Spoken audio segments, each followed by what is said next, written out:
So, welcome to the Space Scribbles Artist Talk. Today we have Sarah and Nancy's show called Dance on Syncopation. What we're going to do is take a virtual tour of the work along with the music, and then I'll just kind of walk through the entire exhibition, including the guest book where you can sign and leave comments. And then we'll go into kind of our round of quick introduction, and then we'll open up the conversation. And today will be more or less casual. If you're into casual, great. If you're used to more rigid structure of like a presentation, this will be more or less open, and hopefully that opens up more pockets of conversation that would normally not go into an artist talk. So hopefully today we'll get to experience something new. Okay, so with that said, I am going to share the screen. Can you all see this? Mm-hmm. Yes, okay. Zoom just told me that they can see it. Okay, great. So I'm just gonna go ahead and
Awesome.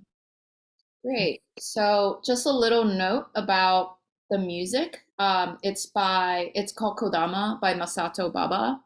And initially, I mean, maybe I could talk more about this later, but one thing that stood out to me about the music was it's actually kind of a almost a transcription or a readapted version of a piece of music by Miyazaki, who's no Oh, known animator. Hmm. And so when it comes to picking music, I take a painstakingly long time to really find the right music to represent kind of the ethos that I gather from the grouping of artists and the artworks that they carry. And so with this exhibition particularly, I was really struck by the surprising quality of the way that the images present themselves, whether it be the narrative or the form and how it unravels itself. It almost feels like an encounter in the wild. And there's something very mysterious and playful with these paintings. So I wanted to pick something that kind of feels like it just kind of jumps out at you, but it's also engaging you in a way that is slowly unraveling itself, and it carries you through these moments and of climaxes and moments of playfulness. So that's why I picked the music. So if you guys have any thoughts, I would like to hear that also later. And so for the audience here and the viewers, if you go to the website, there are individual artworks that are grouped under each artist. If you go to their name and hover over, it should lead you to the link of their website. And as you go through the website, you would see that there is a guest book at the end of the page. And so you're always welcome to leave your comments, your contact information. At the end of the exhibition, I would always share these with the artists, and it just helps to know that people are looking at the work and um, they have their own reflections and thoughts that are often surprising, even for me when I'm reading those. So we always appreciate uh, this virtual guest book since, obviously we can't really do these in person yet. So this is just a really great way to connect with one another. So I'm just gonna switch over back to myself. I'm gonna stop sharing the screen and talk a little bit more. So a little bit about myself and Space Scribbles. My name is Misato Pang. For those of you that don't know me, I'm a painter. I'm born and raised in Hong Kong. I'm half Japanese, half Chinese. I went to school in New York. Sarah and I actually went to the same school, different years. So I went to Brooklyn College for my bachelor's and went to the New York Studio School for my master's. Space Scribbles is an artist-led project that was really conceived at the height of the pandemic, started by a group of artists, and it came out of a need to connect with one another and to just be more involved with one another in our search, creative search, or even practical search for image, right? So we just wanted to create a platform that is great for artists, for students, for anyone that is interested in art. So we're really lucky to have artists that want to participate in this and are willing to show work with us because we are just like a baby, and so we're really grateful for Sarah and Nancy today. I admire both of your work, and we've all agreed collectively before the talk started that we're like, hey, let's take this more casually because I want to create a more intimate space today. So if you guys don't mind taking turn, just maybe talking a little bit about your experience with painting, or even how your educational experience, background, your your experience with painting, how it led you to become a painter, that would help us kind of have a good jump start to the talk. Whoever wants to go first is fine. I can go first. It's fine either way. Awesome. Um, so, okay, I'm not very good at being succinct, but okay, so I was born and raised in Brooklyn, Coney Island specifically, which is where some of the paintings take place. But I also went to Brooklyn College, and then actually met Misa in Mount Gretna School of Art, and then went to UNH for my master's. Um, I grew up in a very it was never my intention to be a painter because of my upbringing. I grew up very poor, one of 9 kids. We grew up in a 1-bedroom apartment, and as much as I had taken a huge interest in drawing, in particular, and once I was I was the only one in my family to graduate high school. So at that point, I was like, can't go to college and become an artist because it seemed really irresponsible. And I was just like, I can't be the only person to graduate high school and go to college and do that. But I kind of got forced into painting from my intro art teacher. And he was like, you have to go do this. You have to go take this painting class. And I was like, no, I'm not really interested in painting. I'd rather just draw anyway.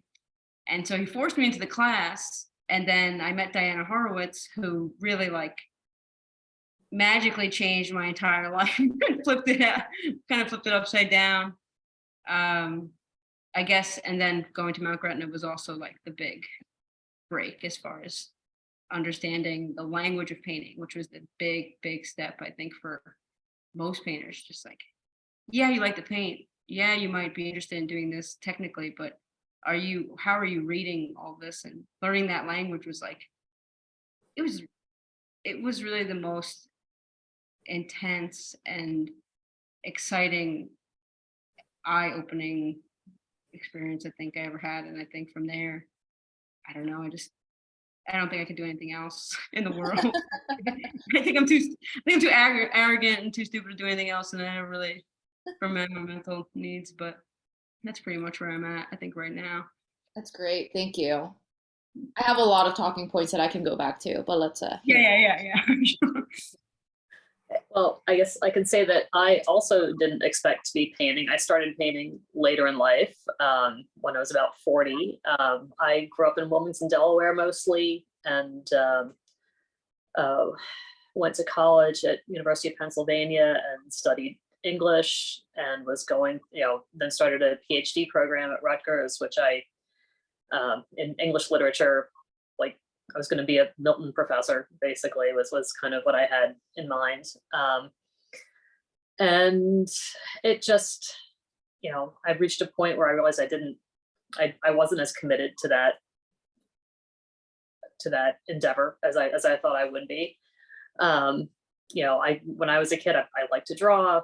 No one either encouraged or discouraged it. My parents definitely took me to museums, but art was something kind of to be appreciated. But the idea of actually, being an artist never crossed my mind on it. Like, even my decision to major in English was really kind of, not the thing that my parents would have wanted. So, um,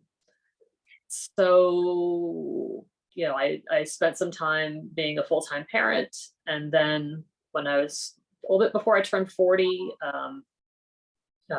both my parents had died at that point. I was kind of feeling a little bit adrift, and I used to write a lot before that point. Like, I always thought, if I was going to, the artistic career I had envisioned for myself and had wanted for myself was to be a writer. And going to grad school, for whatever reason, kind of just took all the joy out of that for me. So I wasn't doing that anymore. And I was pushing 40 and just looking for something to kind of, like I needed some kind of a project. So I was very lucky, where I live in Philadelphia. I live in Philadelphia now. Where I live in Philadelphia, there's a lot of wonderful teaching artists and places to start painting. So there was a small art museum near me, Woodmere Art Museum, and I started taking classes there. And that just opened an entire world for me. It was, there was a wonderful community of people there, and some of whom I see here in the audience, and I see Paul Desolde, who is one of my first painting teachers, who I learned a lot from, and continues to be a really great friend and mentor. And that kind of got me started. And then, from there are a lot of so my kind of my painterly anxiety right now is like I didn't go to art school. I didn't have a wonderful immersive experience. Like I see the beautiful work that comes out of Mount Gretna and the experience that people have there. That just looks wonderful. And my experience has also been wonderful, but it's been kind of more piecemeal, seeking out people and finding them. And then I guess, for me, something that I think about a lot is that as someone who did come to it later and didn't attend a full-time program, it's kind of hard to stop feeling like a student at some point, to kind of step back and kind of coalesce what you've learned. So I thought it was actually interesting that I feel like I've grown a lot as a painter in the last 2 years. And I think the pandemic shutting things down actually had a lot to do with that, because I did kind of step back a lot and was just in my house painting and trying to figure out, what things I wanted to, really make my own. And that turned out to be a huge period of growth for me.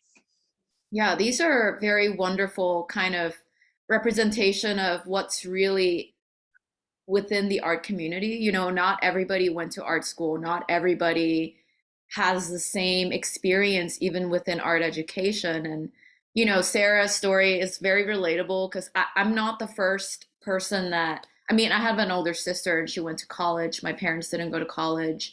But there's definitely the pressure as a first generation immigrant. I came to America when I was 17, and the pressure to perform and to pressure to justify my leaving, it was tremendous. And so when I decided to become a painter, it was a major disappointment, not only to my parents, but to myself, where I felt like, wow, I can't believe I learned all these wonderful things, and I didn't speak English so fluently before, and only for me to use it on art. And it's not to minimize the wonderful things that painting presents, but it's definitely it's definitely a dilemma within itself, right? It feels like a compromise within itself. And there's a lot of good talking points already, so I'm just going to throw it out here and then we'll just pick it back up. But something that Sarah mentioned about the language of painting, which I think it's a huge can of worm, right? So, because what does that mean? What does that even mean? And for some people, it may not even be as obvious as to people that are in it. So there are the things that I think it's like really worth kind of revisiting.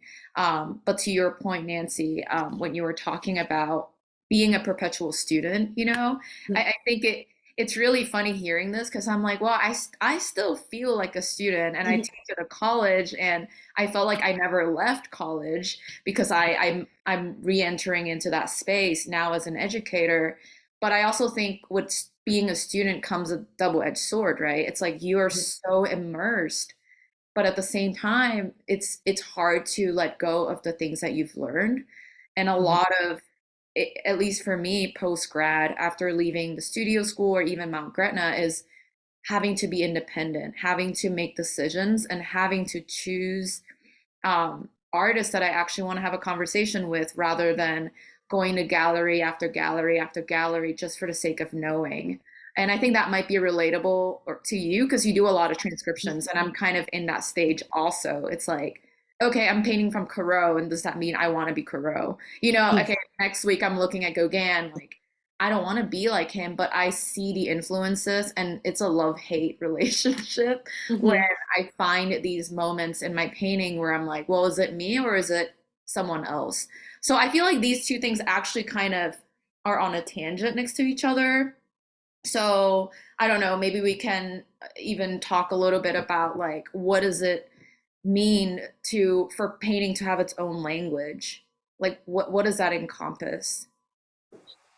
So I guess what's been really interesting to me is I only realized how severely um, painting was a language and a foreign language when the pandemic actually happened. And leaving New York and leaving my painting communities like Mount Gretna or school, whatever it was, because these past couple years have been so quiet in my head as far as having conversations about painting.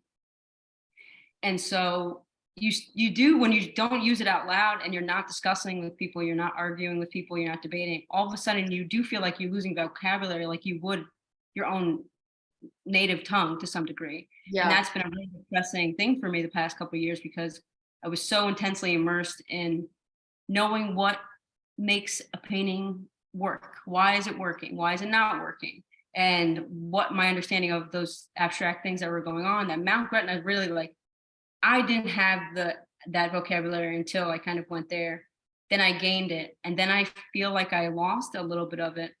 And it's the loss of it that has made it even more like prevalent in my mind, where I'm just like, wow, this is like really not just something that's in your head. This is something that needs to be, you need communities, which is why this was so great. Like this invitation to be a part of this, or when I do workshops and things like that. It's like, if you're not constantly in these communities of painters and you're talking and you're not with people who care about what makes good painting, uh, you will lose some of that vocabulary, you will lose some of that language.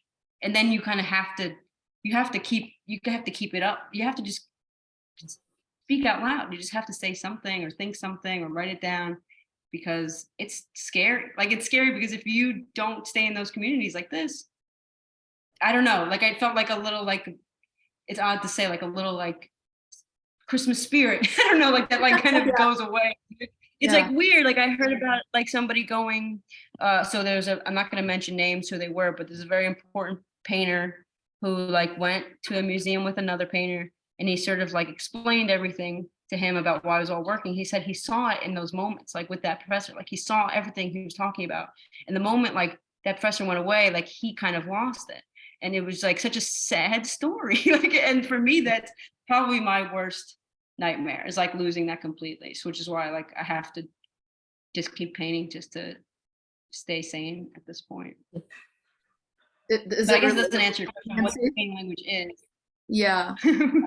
is. So to you, it's something that almost needs revisited or rehearsed or exercised because it is a language, I guess. Like and it's not, it's funny. Like I think it's always really funny when I talk about painting being a language and then I have to use words to explain how it's a language, you know?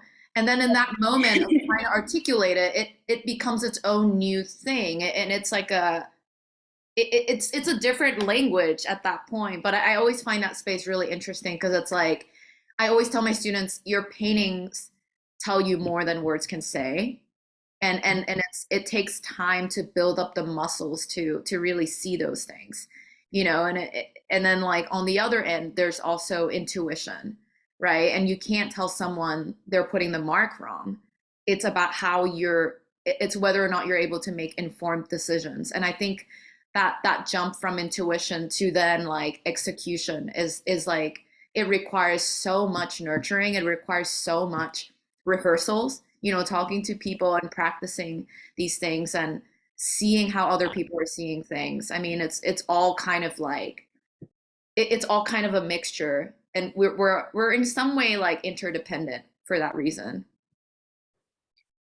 Yeah, I guess that was, yeah, I guess it's like if you speak a certain language, if you speak Chinese and then you're constantly in America all the time. I mean, I don't know this because I'm not a bilingual person, but like you're constantly using English all the time. Like, and but then you have phrases in Chinese that can't necessarily move over in the same way. You can Yeah. kind of explain what they mean, but really, can you ever really explain them? There's tons of phrases like that that are just not going to move over. But I guess the language of painting I'm talking about is the abstract qualities, not necessarily just the literal things that are going on narratively or content wise. I guess I'm not ever really thinking too much about content as its literal state.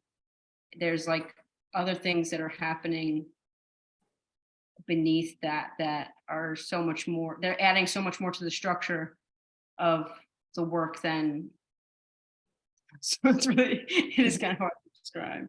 And don't you feel that we all kind of create our own personal idiom of that language? And that's kind of what's exciting to me right now. Like as I've been, you know, basically trying to learn how do I paint. I've you can learn how other people paint, what other how the masters have painted. You can study that by copying paintings, and you learn from different people. But like for me, what's been exciting is kind of feeling like in the moment when I'm things are really going well, I do feel like I'm inventing my own way, my own kind of painting language. I'm inventing my own you know way of communicating in paint. You mean the transcriptions? Yeah, in the transcriptions, in just in I I guess guess, because yeah. I guess how these things connect between transcription and language is Mhm, that great paintings, any Titian, any great painting mhm, can be peeled apart in these infinite amount of layers, and any transcription that you put together of it, it will mhm, still, no matter how many times people transcribe them, as long as you're following something that's going on in the structure of that painting, because that painting mhm. is great, it's Yeah. going to work. It's almost Mhm. impossible to make it not work. And that's I think that's a good I mean, challenge for my students. That's It might true. make Yeah. it not work. yeah, I mean, I would dare someone to try and make a terrible like copy of a Titian. I would, and it not work structurally. Mhm. If you're doing what transcription is supposed to do, I guess Yeah. that would be the challenge. Yeah, because ultimately, I think Nancy, that's why I really like your transcription paintings because they have a life of their own, and it's never just because it was like well, a Corot or I forgot a Poussin. It's because as you're drawing from it, you're actually engaging in this deep conversation with the artist. You're digesting something that he's put out, and there's a sense of synergy in that dialogue. And I really feel like the paintings are so vulnerable and they're so excited, and that also excites me because when I was a student, and this is horrible and I hate admitting it, but every time my teachers tell me at the studio school even they're like, hey, do a transcription. In my mind, the first thing is like, I'm not gonna make a copy because I don't wanna do the thing that they already did.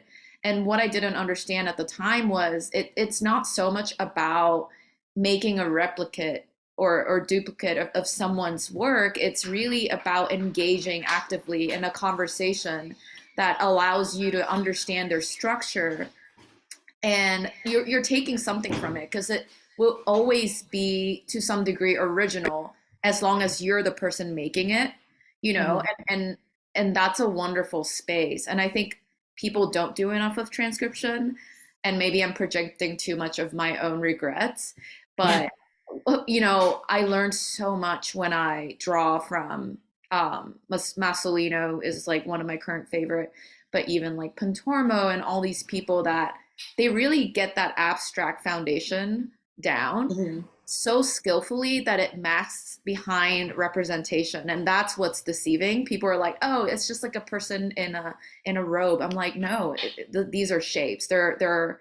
These shapes contain their own narrative, and I think that's what, Sarah, you're kind of alluding to, is like a sense of narrative that happens through form. So content through form rather than subject. And that is super exciting to me because there's so much poetry when you can use form to convey tension or a sense of pressure and drama. Um anyway, I'm like a huge nerd when it comes to like, look at these paintings, they're so great, but I don't want to take too much time explaining these things because it's not a lecture. But these are all super exciting points. Um, I'm actually curious about how your own personal life, I'm just winging this, how your own personal life actually manages to show up in paintings, whether it be transcription or even as you're working through some ideas, and how have your own experiences kind of formed the way you navigate image making, if that's ever a thing for you guys?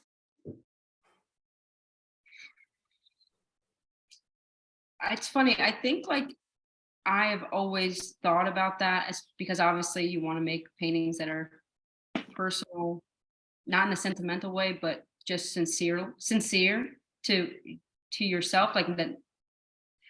But I find that the past year or so that actually just by thinking nothing, I'm probably more sincere than when I'm trying to think in the studio about anything. Like just literally quieting my mind to the point where I'm not even interfering anymore. I'm trying not to interfere anymore. Like I'm too disruptive. I'm very disruptive in the studio, my thoughts. And I guess I don't think of myself as a student anymore, but I do have people I respect in my head. And I guess like with true meditation, you like let thoughts come in, but you also let them leave. They're gonna come at you, but you have to like kind of choose how you're going to respond. And that's hard to do, especially when you with social media. And I know this one's gonna see this painting. I know he may not like it, I know she might not like it, or blah blah blah. But I've just been like, how am I ever gonna make real paintings if I give a shit? Like I can't anymore, I suppose. As far as subject matter goes, obviously there's a true subject matter of these boys. Mhm. Um, I kind of I yeah, that's probably a hard question to answer, but uh, I'll let Nancy go first. If I have an answer for it, but it's complicated, and I feel like I'll need a minute to delve into it. But I guess that's my right now. I'm just trying not to do that in order for something real to come out. Yeah, I have more questions about that. That's That's fine. That's fine. this talk will never end, guys. We'll just go on forever. Well, I guess subject matter wise, like I particularly since the pandemic, one of the things that was helpful to me was it really kind of shrank my world, and that wound up being great. Like everything I painted was, I painted self portraits. I picked flowers in my backyard and I brought them in the house and painted them, and I let them shrivel up and die, and I still painted them. And um, I painted things in my house, things in my backyard, and there's some woods, a couple blocks from my house, and I would sometimes paint from there. And that was just kind of wonderful to have, to feel like everything I need is right here. I shouldn't need to be looking for subjects anywhere. But the other thing that I do kind of feel like my painting self is in a lot of ways like different from my actual personality, because I'm the most risk averse person Hmm. in my actual life. And in painting, like I regularly, the more kind of reckless and ready to scrape things out and start over again I am, the more satisfying it is, and the more I wind up liking it. And there's a Frank Auerbach quote that I love. I guess someone had said, like, I guess something to the effect that painting is a really safe place to be courageous. That you can it's just, when I first started painting, I was like, I could make a terrible painting and it doesn't matter. Like like it's so personal that it can, there's zero um, uh, consequence for a painting failure for me, and that makes it like just so wonderful to you know court disaster all the time. And that's kind of like in the past 2 years particularly, like I tried to kind of let go of trying to make a beautiful painting and try to just make a painting that felt really true and sincere, and a lot of times that meant being um you know taking big risks with the painting. So Do you feel that the more you paint, it changes the way you are in real life? Like, just how, you talked about like painting, risk taking, and painting is like it's almost zero consequence, right? Those are the things I try to teach my students. I'm like, painting over time actually, hopefully, if you do it long enough, it changes the way you are, the way you live. And I'm just curious if you've noticed kind of that bleeding into your personal life, like outside of painting in any way, if that ever occurred that you're like, oh, I never did this. I'm still an anxious mess outside of my painting. Like, so maybe in the future. I don't know. Yeah. I guess I'm always trying to do parallel. Sorry, what's that, Sarah? Sorry, interrupting you. I was saying, I guess like that's a really good question. I guess if I think of it that way, like I feel like there's always these parallels that sort of sink into the studio and sink back out. Yeah. Or like even weightlifting, for instance, you know this too, but like after I started weightlifting, I was just like, oh, like in order for things to grow, there's a time for failure. In order for things to grow, there's a time for building up. There's a time for pushing yourself, but there's also a time to do nothing, and same thing I actually was reading about parenting, but like not, I wasn't thinking of as parenting. I was thinking of as painting as parenting is more like gardening than it is engineer. So, or carpentry rather. And because there's so many variables that can happen in gardening that you have to sort of balance all the time. Oh, this rabbit could eat this vegetable. All these insects. Oh, the moon. Oh, the sun. And it's more like you're constantly juggling these variables. And there's a time to plant. There's a time to pull. There's a time to burn. And I always find that that's true of painting. Always true. There's always a time for those things. But the trick is like knowing how to cultivate that, and knowing and just being in the studio long enough for when the right thing happens at the right time. And that's the only way you can do that is by being there. And it's just feels impossible, but the more time you spend there, the more often it'll happen. As we're talking, and I really enjoy this conversation because none of this is planned, guys.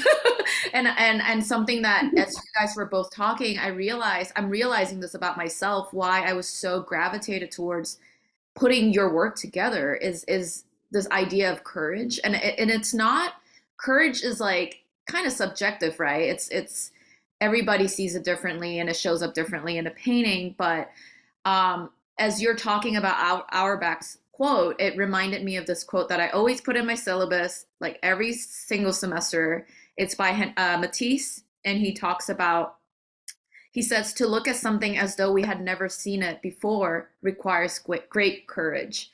And I think there's something that is really important about allowing ourselves to be surprised and allowing ourselves to go through lengths of even wrestling within our own painting to get to a point where we are pleased yet surprised by the outcome of it. And there's something about both of your paintings that are deeply immersive, right? It feels like a world in itself. And now I'm talking a little bit about like the curation side of things, but there is a reason why I chose the music I chose and the title for the exhibition. Of course, one, I wanted it to sound kind of good, but also it felt like a dance. It's a dance of color, shape, line, texture, everything. So form. So the form is there, and they're dancing in tandem with one another, and they're rhythmic in a way where the parts where you expect things to pull back, they're kind of coming at you. And so they're presenting surprises in these moments when you expect them to act a certain way. And I'm not going to go into too much detail of why, but I'm thinking about, Nancy, your painting of like those flowers and how moody they are, but not just moody, but it's almost like they all have their own temperaments, and the environment around it is kind of enabling them to come to life. And with your work, Sarah, there are moments of these like playful interlocking shades where you expect something to kind of recede back, but they're actually like pulling forward. And I'm thinking about the boys with the flowers, and they're these like, first of all, they're a very exaggerated perspective of like looking down at a figure, and there's like this arm, and then there's these swooping motions of the arm that kind of lead you to these bright moments of reds. But then there are times when I'm looking at the image that like there are parts that if I was painting it, I would definitely subject it to other things, but you're making it kind of the focal point. And I think that dance is really interesting. And I don't think you can plan for it. And that's kind of my experience looking at both of your paintings where there are moments you just cannot expect, even as a painter. And I don't know what you guys think about those, but I think courage actually ties really well into these processes because you have to be willing to try it for it to even be on the canvas. So I'm just processing out loud at this point. I don't know if you guys have any thoughts about that. I think that's a great point. I mean, I feel like I'm always the paintings change so much from beginning to end. And even though like I'll start with a quote unquote plan to kind of just ground myself, everything is subject to change. Everything is subject to destruction. And I mean to a fault. Like it's so aggravating sometimes, but like everything is subject to because if it's just like I will just sacrifice it all and then completely just ruin them and then build them back up and uh break limbs for the sake of the painting. I mean, I think that's what it comes down to. It's like everything's for the sake of the painting.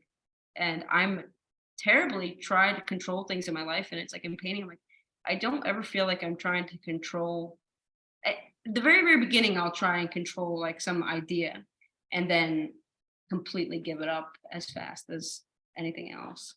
But so I think that's very true. I think that improvisation is true. I think the dance is true. I think I don't think I could work in any sort of structured way and feel sincere about it at all. I don't think the way it's my way my brain works.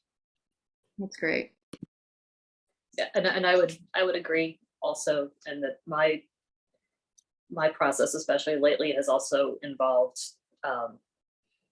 just a lot of like my paintings have been really small lately. They've been mostly about 8 by 10, 9 by 12, and that enables me to just work the whole painting over and over again, basically. Like, you know, usually over a couple days or a week, sometimes just like over one long day. And like sometimes I will end up with way more paint and like, you know, scraped out into the trash can than ends up on the canvas at the end because I kind of feel like I have to run through all these iterations to get rid of all the ones that I can think of.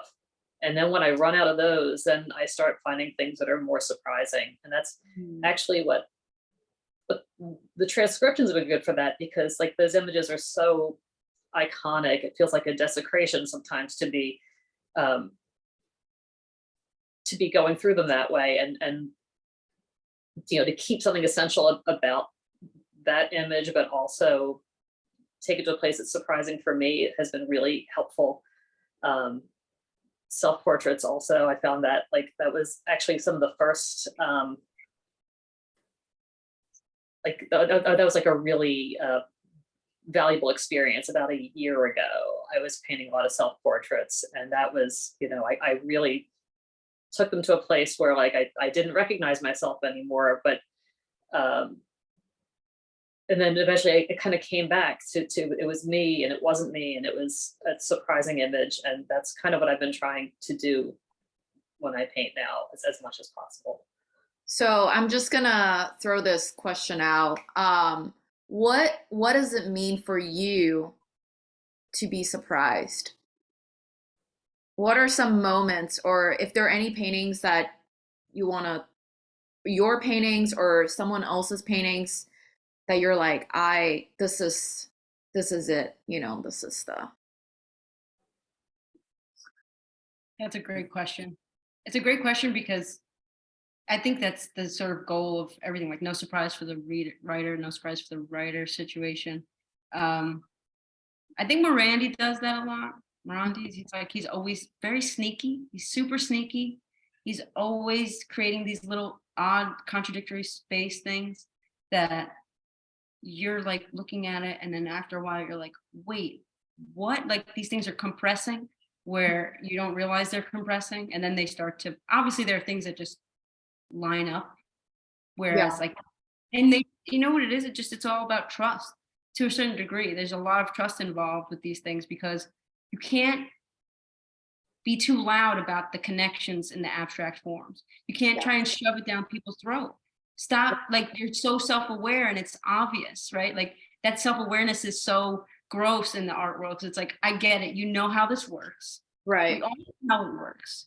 But you have to trust the painting a little bit more. You have to trust people more, you know, trust their eyes that they'll find those things. Be slower about how you introduce them to that surprise. It's hard to describe what a surprise is, but I think that's in my mind, like the trust process is a part of that, those surprising things. I love that. That's a wonderful way of talking about the intention of the artist, but also the process of letting painting speak to you.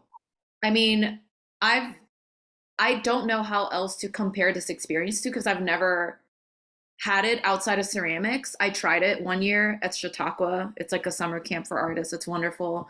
And I'm like, I've never done it before, so I'm throwing the clump on a wheel, and I'm like trying to make it into the thing that I wanted it to be. And I was like, you're gonna be a bowl. And so I'm like, I'm like pulling the clay, and then it's like it's turning into like this long bottle, and I'm like, no, you have to be a bowl. So I would like press it down and like try to work it, and then over time, so much of that letting go and allowing the wheel to take its own pace, and the clay itself demands to be something else. And that's the part where it was so humanizing because I see myself doing that to my painting, but also in my own life. It's like I demand it to be something and I'm not trusting it enough. And I can't find other parallels to that because I think painting is so easy to manufacture and perform or overperform, where you're trying to prove what you know. And this is something I have to let go of. It's like I'm not trying to prove what I know. I'm trying to ask questions to answers I don't know yet. And I think kind of to your point of trusting, it's really also about surrendering and allowing yourself to be in the back seat. Allowing yourself to also be part of that experience. And that's a wonderful thing. And it's so, I bet people listening to this that are not painters are like, these are all crazy people because what are they talking about? But I'm comforted that you're like nodding because I'm also learning how to do this. But I'm curious, like Nancy, do you have other, like how do you have thoughts that, or you want to speak more about this? Um, I mean, I guess what's a surprise for me, like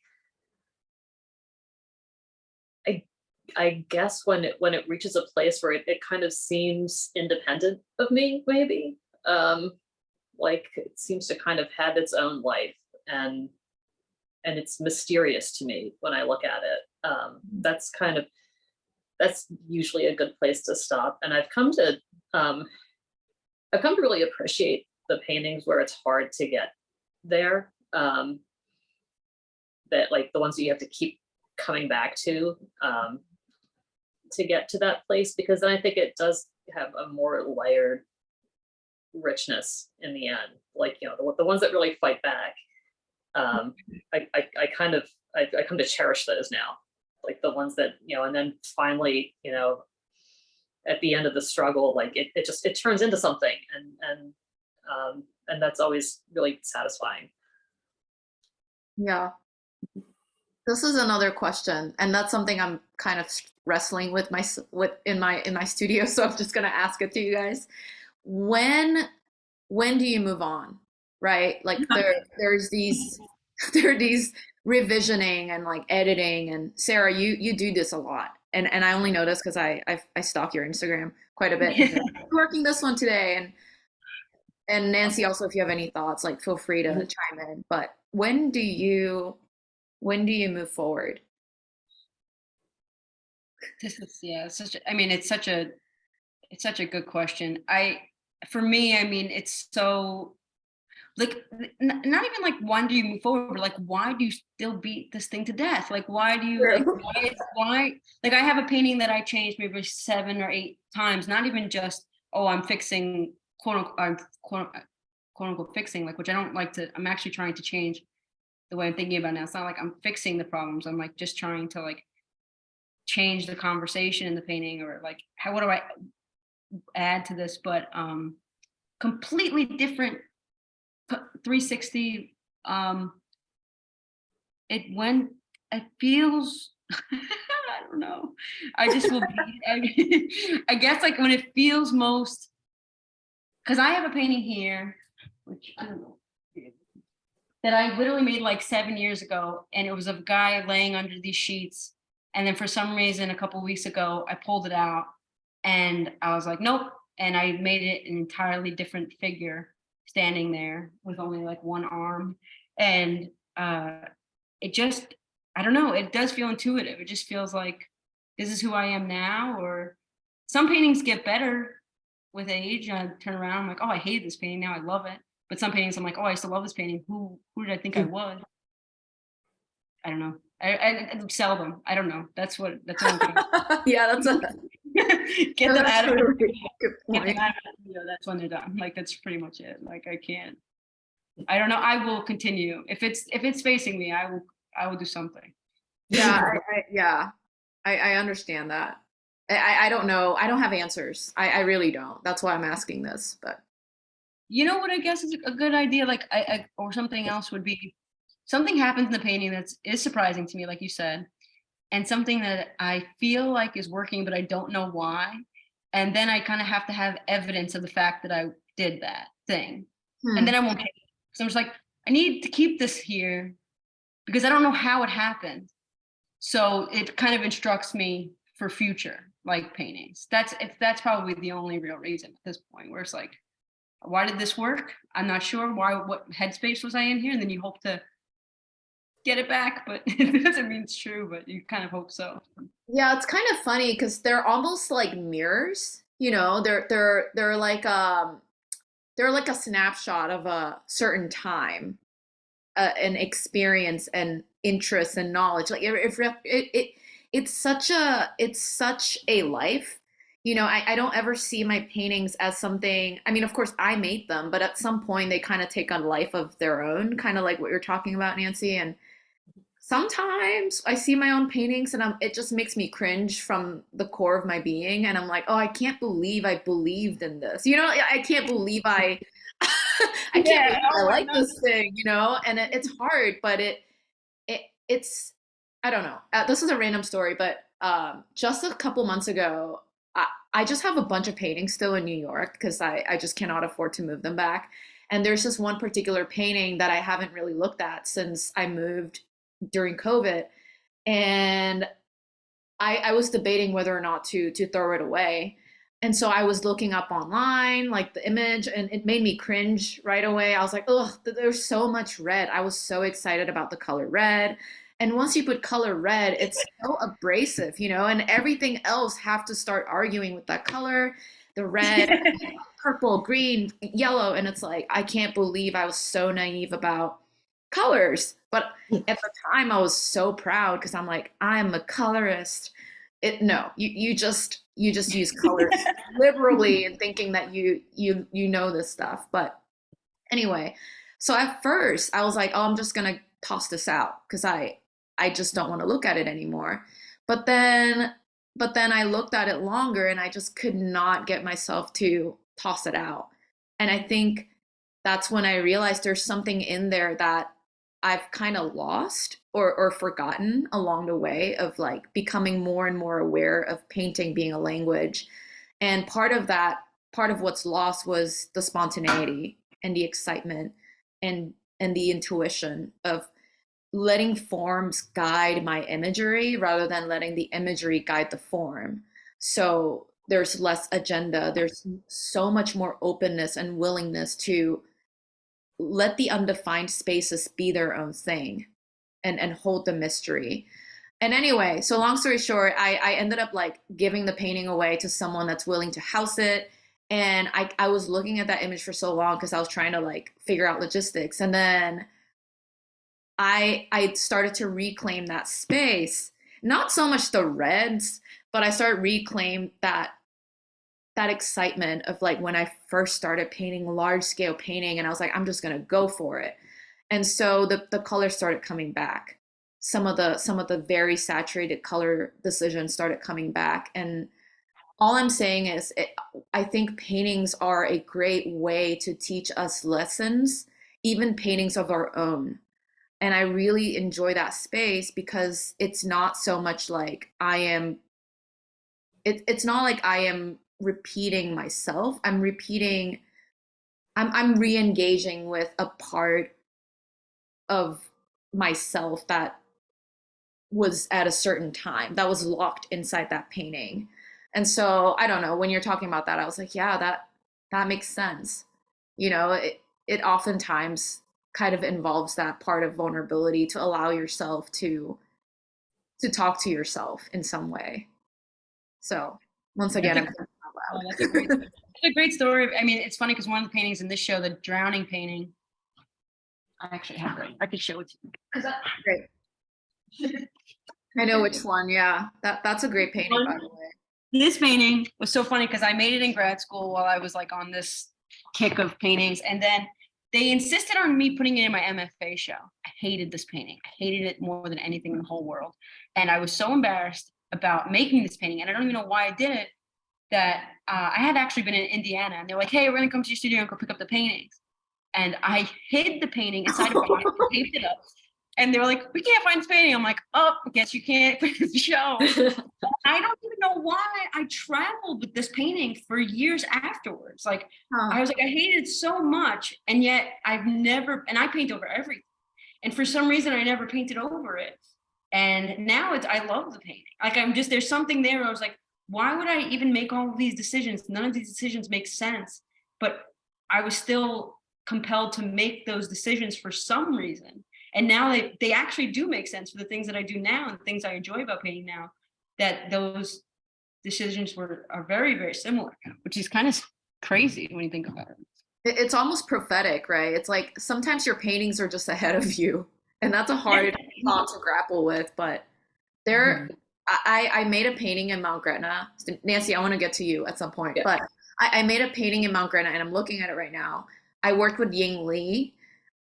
And I mean, if you know Ying Li, it's like she's crazy with her paint. She just like lays it on it, and it's like at some point she's not even a painter; she's just a sculptor. She just her paintings are so thick. But anyway, I was working with her, and then I made this painting that I absolutely hated. I hated it. I hate the color green. I don't like earth colors, and that's all there is because, of course, I'm painting landscape. But I just remember at the end of it, she said, "This is a great painting. Keep it." And I hated it. I was like, I want to get rid of it. And everybody unanimously said, this is one of my best painting, which at the time I was really unhappy with because I was proud of other paintings I made. And they're like, this is your best, keep it. And year after year, I would look at it and I was like, yeah, this is still a pretty bad painting. And then one day I just, I had some distance from the painting and then I saw it again and I was like, yeah, they were right.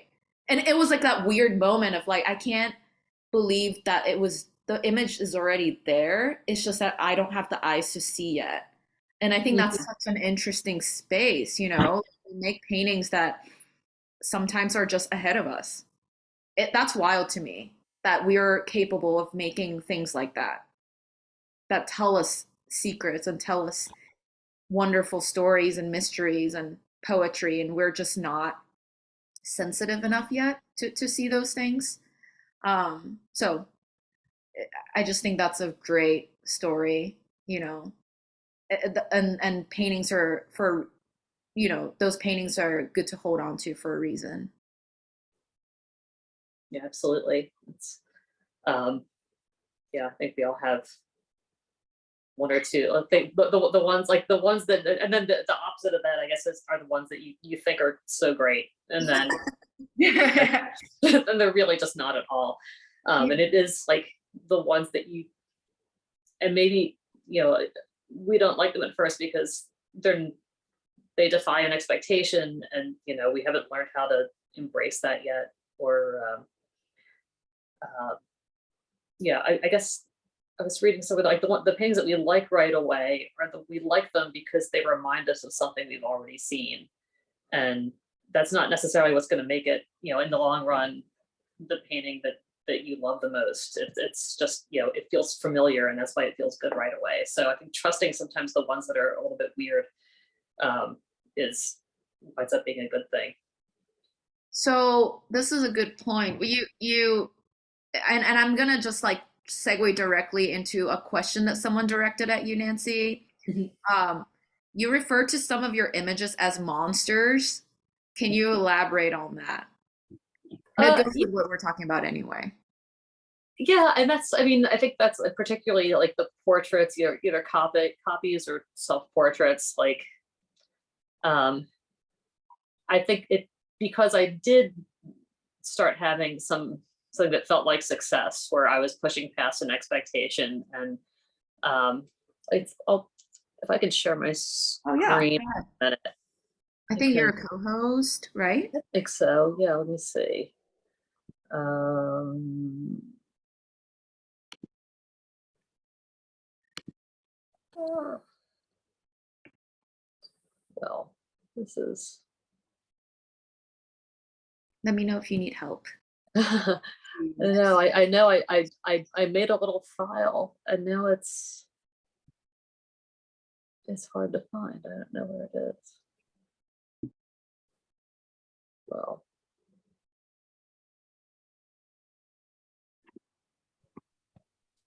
yeah. I'm sorry about that. This is I can feel you scrolling. yeah. Um It's okay. This is how a it's conversation in real life. it's gotta be here. Oh, here we go. Yeah, all right. So this was one that I had painted over and over. Yeah. And it started off, like a good likeness of myself, and like I kind of wanted to push past the idea that I needed to make a painting that was, in any way, like whatever my idea of what a beautiful painting was, or like, what a likeness, what was important about likeness. So I scraped it out many times. I had an intention that I was going to work on it and scrape it out, and every day I was just going to paint the whole thing like I was starting it over again. And also, but I was reacting to each layer in turn, and eventually it just became something, I don't know, something unexpected for me, and not conventionally I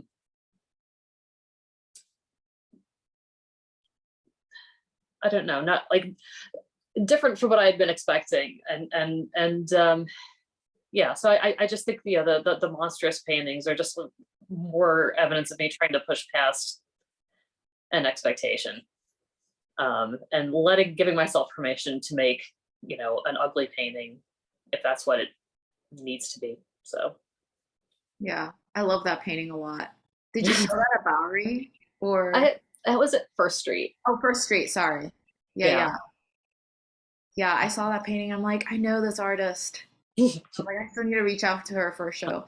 So yeah, I like that analysis. I don't think I would call it monster, but monster feels fitting, because it has like a force. It almost drags you along, and you're like not even ready for it, but it just becomes its own thing, and it just drags you along. And Yeah. hopefully one day you're open to the idea of that painting Mhm. existing even. Um, Yeah. so I told people to start submitting questions, but I'm just gonna start asking some of my questions anyway, which I have already been doing, I guess. What this is kind of like the fun question. Um, what are some general misconceptions that people may have about your work? And that requires a little bit of imagination, but whether it be like a past encounter or even something that you feel like people might assume about your work. No, I'd be surprised if anyone had assumptions about my work one way or another. So. people think about my work. They do. Uh, you know, the only thing I can think of offhand for some weird reason, and it's been a pet peeve of mine since I was a little kid. It's like if I was ever drawing someone, which I always drew men, I always drew boys, I never drew women. Um, in fact, I had a psychological analysis done on me at one point, and they asked me to draw a picture, and I drew a boy. And then I was just like, "Why am I doing this? I'm probably supposed to draw myself." But anyway, is that people always try to guess who it is, and it really annoys the crap out of me. And it's like it's usually nobody. It's probably a combination of lots of people, and there's like haptic memory involved, and there's definitely parts of bodies that I'm tapping into that sort of haptic memory for, but the guessing game of trying to guess who people are always feels like it's distracting from what the painting it actually is. I don't know. But other than that, I don't really know what people think of my work in that way or don't know about it. I'm not really sure. What's really funny as you're saying that is I think because it's such a specific motif, there's a specific consistency with your work. And for it to not have any reference to any particular person, I can imagine that being distressing to some people. They're like, "What? You're telling me this all boils down to form?" And that's just something that it's an anchor. It's kind of like a springboard for you to kind of pursue more abstract questions. But Yeah, having that specificity is really interesting because I also thought that there might be someone specific. there are definitely Never, yeah. connections. Yeah, I mean, don't get me wrong. There are people. I have a very, very strong haptic memory, so physical touch, physical like, and photographic memory. Like, so like when I spend very intimate moments, in relationships and things like that, and with men's bodies in particular, uh, there is something that is definitely referenced in my mind. Like, there's like a touch, feel, or something, and obviously those things are going to appear. Those are the memories I have, and those things do happen. But I guess like they're not. I don't know. I mean, maybe you can take that away from it, but like the insistent trying to guess, I suppose, in my mind is like it's not really like it's not really what it's about. I mean, you could probably say a million things, and I've accidentally made portraits of people without even realizing I did it, and that's the weirdest thing that happens with painting for me sometimes. The faces, where I'm just like, this looks exactly like this person, and I don't even. There's some weird subconscious, obviously memory, and they're the ones I resort to because I just like when you're looking at someone's face, like I'm constantly like mentally feeling someone's face, not Hmm. even physically, like mentally. I feel like Yeah, yeah, I'm sculpturally trying to feel someone's face, especially yeah. if I'm attracted to them, which is the incentive for most my male nude paintings. Uh, but yeah, that's probably. I don't know what else people would think enough. Have a misconception. Maybe gender politics. Gender politics might be an issue for people with my work. Hmm. Uh, they might like think that they're very about gender politics, and I think everything's about politics in its core. So I don't have to force anything. They're Yeah. not feminists, but they're feminists because I'm a female painter, and I refuse to make female nudes because I'm just not interested in looking at them anymore. I'm just like not.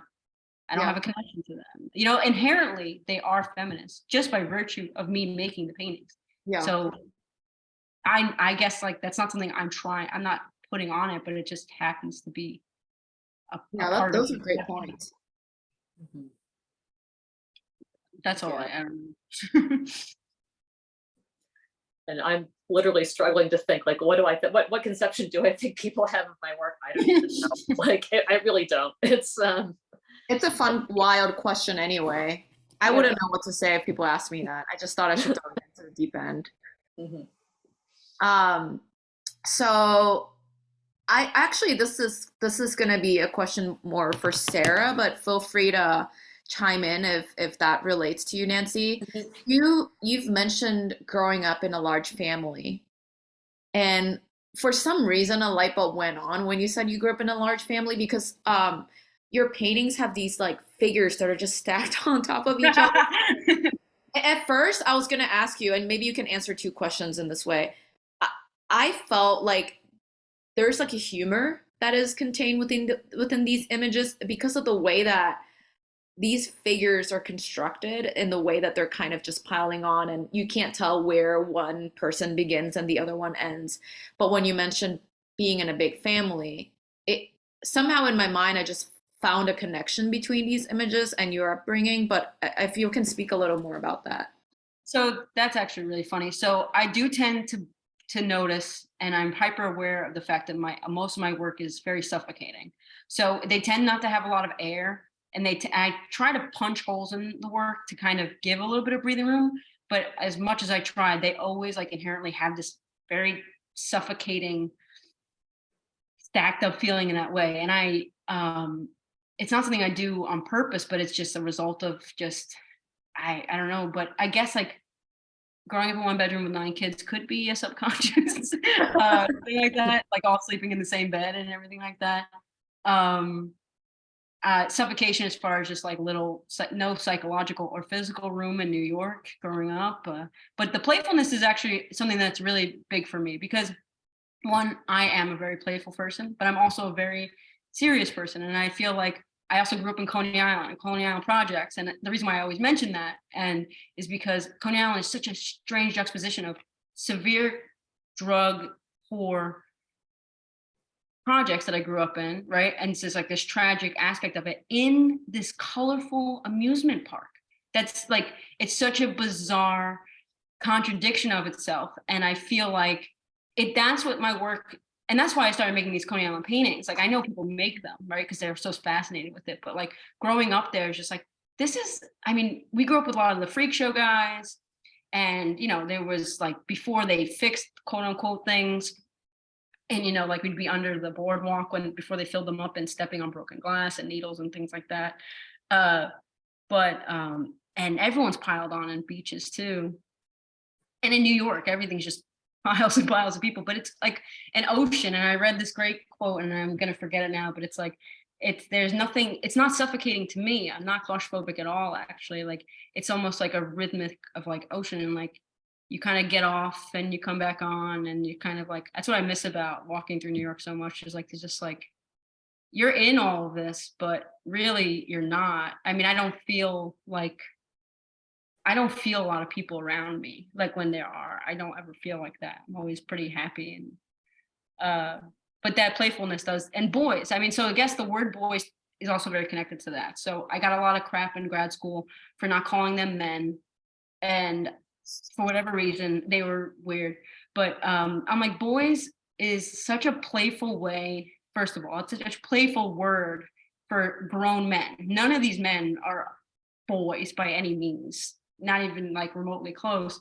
And so like, I'm like, so that also tied into it, where it's like, I'm playing with these boys. I'm playing with them all the time in the studio. Like I do whatever I want with them, stack them, break them, control them, it's like, and I guess that's what it is. It's like, I always think that I never thought about it before, but growing up and where I did, it does feel like there's an odd connection between those things. And Yeah, that's that's probably, wonderful. Yeah. I also think boys in general is just more endearing. It's less tainted by our experience of gender dynamics. I think, I can't speak for everybody, but I think it's funny. It's a funny thing when in an academic institution they kind of, I mean, there's authority that comes with teachers and stuff like that, and it's hard to kind of navigate that space when someone's like, don't do that or don't say that.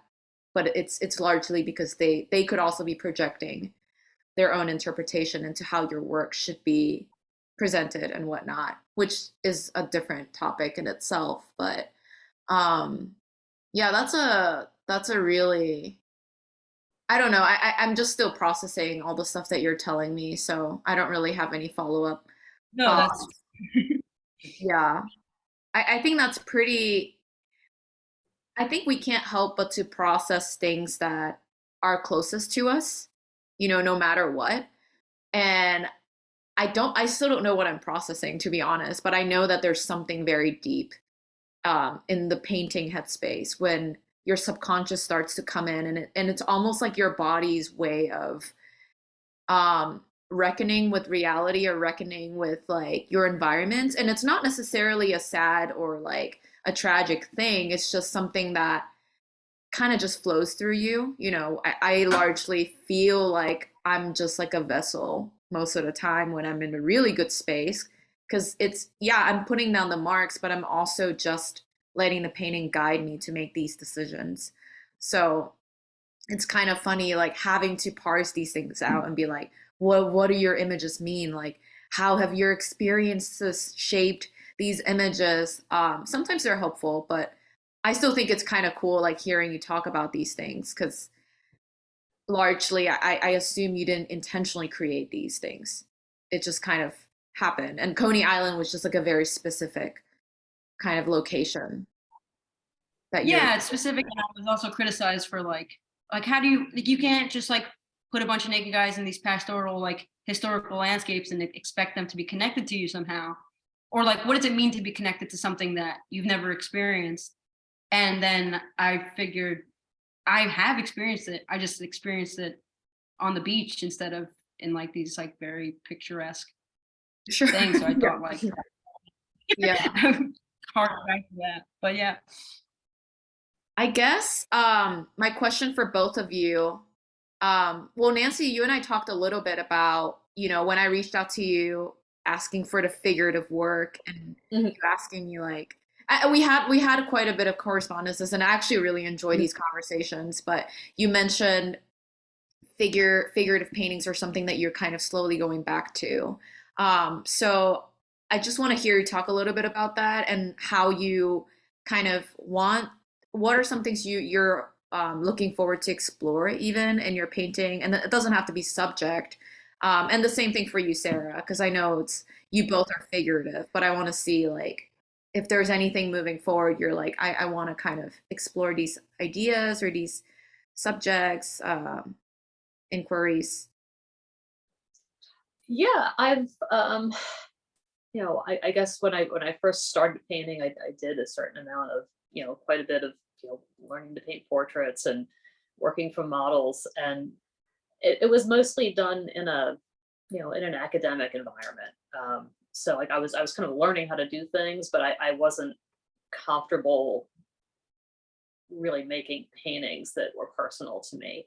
So I am kind of, now that I've kind of, oddly enough, one of the things that was really helpful for me, and it's made me excited to paint figure again and portraits, we're painting all those flower paintings. Because I guess in some way, like, the subject doesn't matter that much to me. Like, uh, painting a bunch of dead flowers that have been sitting in the corner of my studio for months. Like, I had some of my best painting experiences doing that last winter. And um, because I was just approaching it in a way that had become, I was trying to figure out a more personal way to approach it.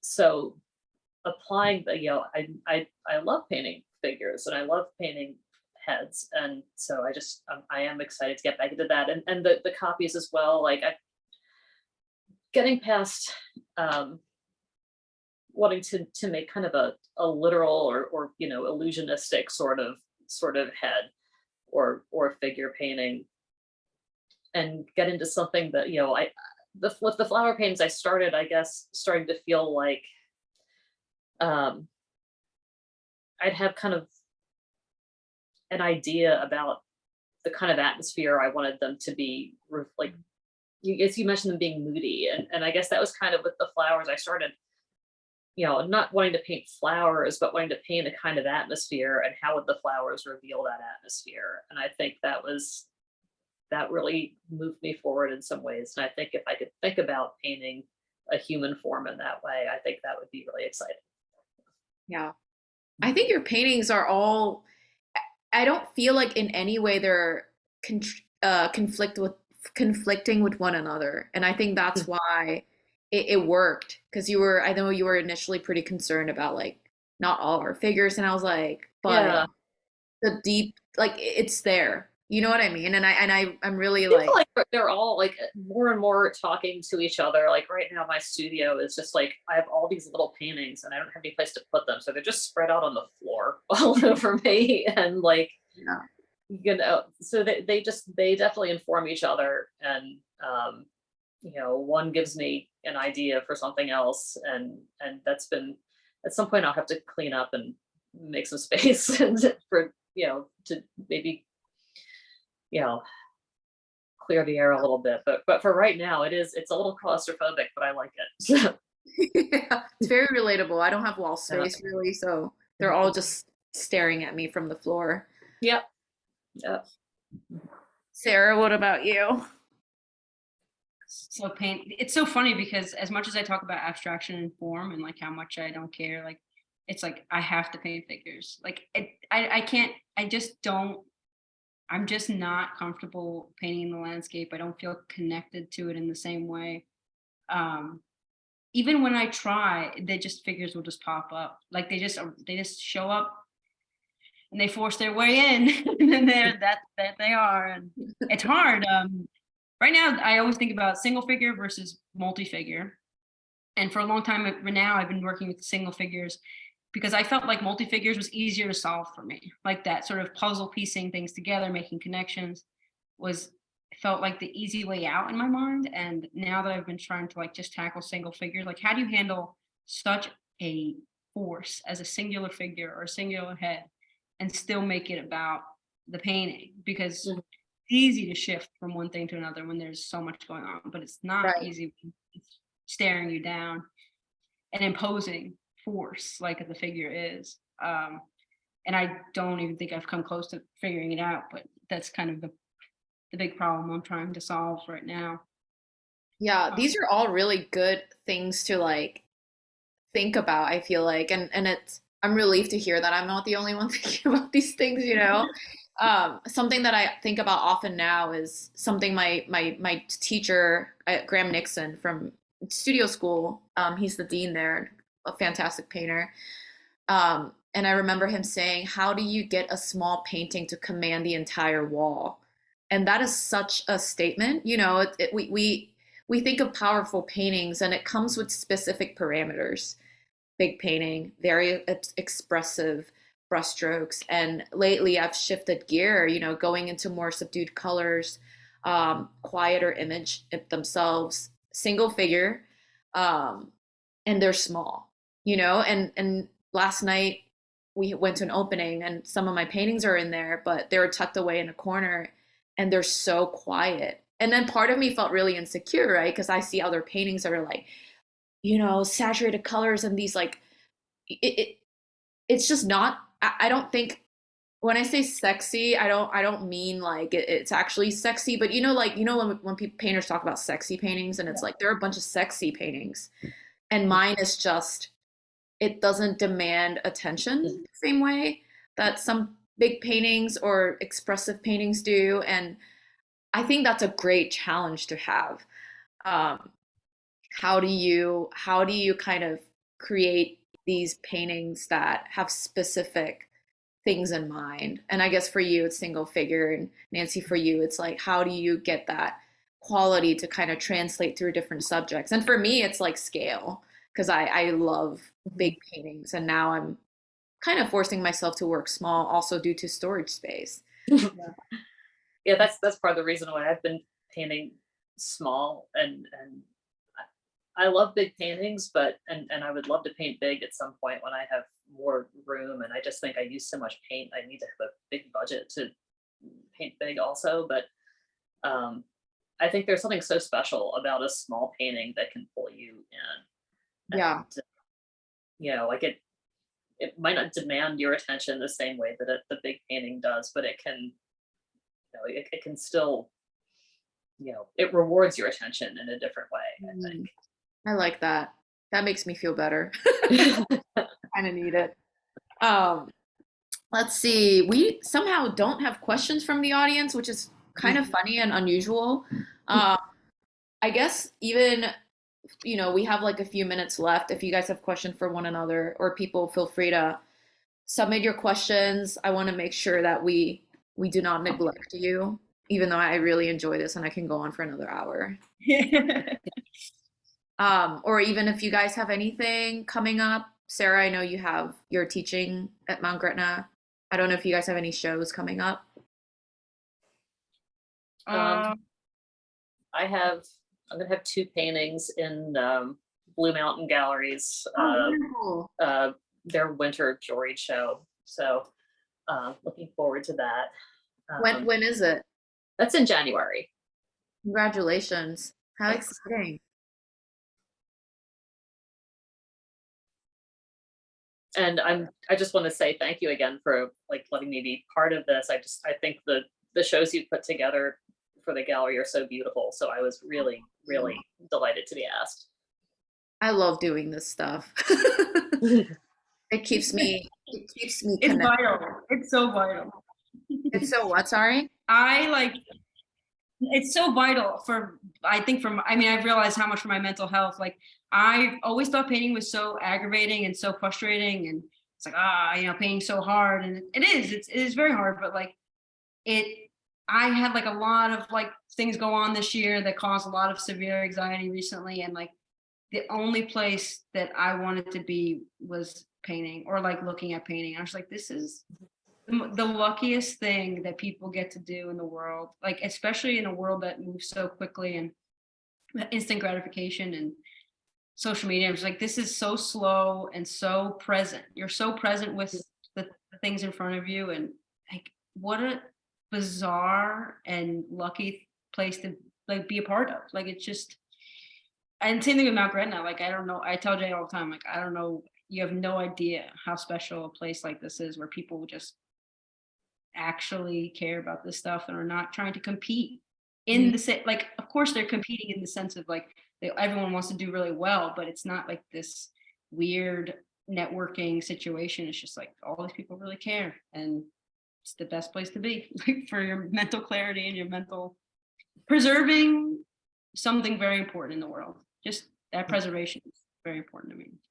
Yeah, and I do not ever take any moments with painting community or even talks like this for granted because I need it too. As selfish as that sounds, this Space Scribbles allows me to stay engaged and curious in the world, and it allows me to craft an experience that I desperately need as a painter. I want to find my own community because, well, in St. Louis, it's kind of lacking, but also we're just all pretty isolated when we're painters. And so I just really like the idea that we're all held by a thread of mystery, you know, that we're all just kind of trying to seek the mystery. We're all trying to hold on to that beauty for as long as we can. And I think that's a beautiful and very practical sentiment. That's what I'm here for. And I'm really happy that we get to share that with each other. I guess that's a really good kind of wrapping up point. This turned out really well, in my opinion. I'm so glad we got to just hang out and talk. It's so good. I needed this. Yeah. So thank you, everybody, for being here.